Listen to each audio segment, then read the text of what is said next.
this is the real-world economic context for the position the Prime Minister finds herself in, and indeed her Chancellor. Let's look at the inflation number. First of all, headline inflation number, 10.1%. Just make out it dipped below 10% in August. It was last this high in July.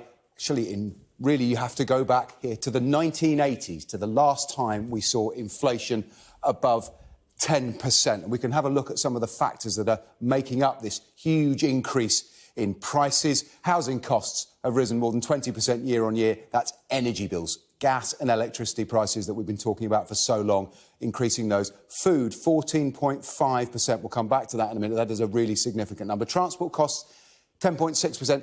Actually, with fuel prices falling back, they're not as high as they were, but that is still an enormous number. And then restaurants and hotels, of course, many of whose inputs come from things like food and energy, are also there. Let's just have a quick look at this food inflation number. We pulled it out because, again, this is the highest that food inflation has jumped year on year since back in the 1980s. Now, this has got impact not just on every household in the country, perhaps most important of all, but also for the Chancellor, as he looks at how he's going to fill the black hole in the public finances. That 10.1% number we started with, that is the figure against which the Conservative manifesto says benefits, I suppose, pensions and welfare payments to those working or out of work receiving universal credit. That's the number against which it will be judged. But the government is considering changing that to save money and working on a smaller number, the earnings figure, which is around 5.5%. Now, in terms of the Chancellor's balancing the books, moving to that lower number for pensions would